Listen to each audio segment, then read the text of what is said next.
bringing the people behind our food to life. The first step, I think, is to realize that you're going to get stung. And so if you have any type of an allergy, you probably should take up another hobby. Even though you might have protective clothing on, a veil and gloves, they can sting through all of those. And I've been stung. But having said that, stings aren't that bad. Some considerations on, depending on where you live, you need permits.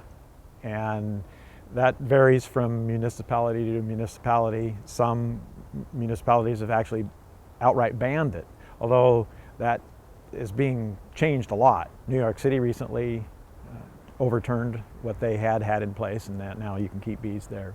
But it would be best to check with your local authorities, I guess, as they say.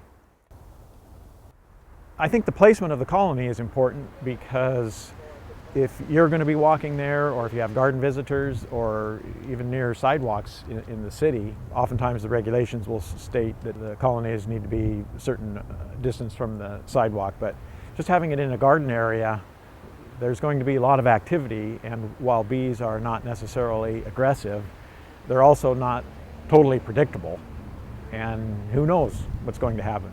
My wife has mentioned that honeybees are the golden retrievers of this stinging insect world, that they're pretty docile, and unless provoked, they're not really going to be an issue.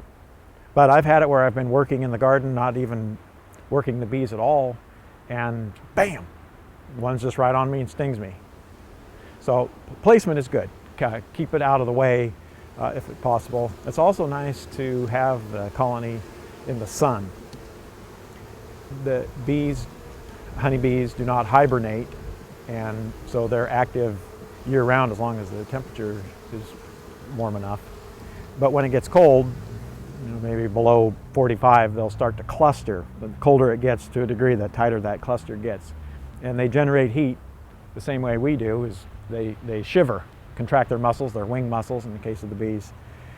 So having the colony in the sun gives you the added benefit of having the sun warm up the colony a little bit and maybe get them going.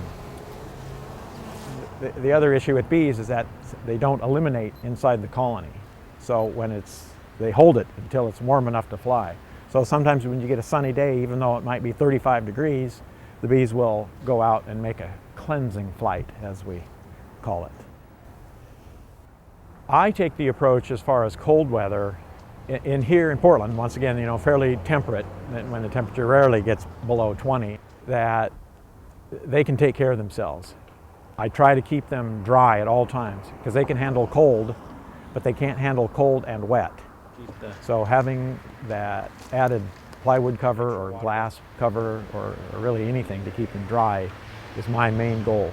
Now, when I started out 20 years or so ago, I was worried sick, when we had cold weather, and I was out there wrapping them with canvas and things like that. But I try to do what nature does, or what they would do in nature, and if they were in the hollow of a tree, there's not going to be any wrapping done there. So just try to keep them dry. Now, I know in some parts of the United States, in the Midwest and whatnot, they do wrap them with tar paper and things like that, but I don't have any experience with that. And then the last thing probably would be to make sure you have a water source nearby. The bees need water pretty much year-round, and it's better to train those bees to come to your water source rather than the neighbor's kiddie pool, for example. So those are considerations to begin.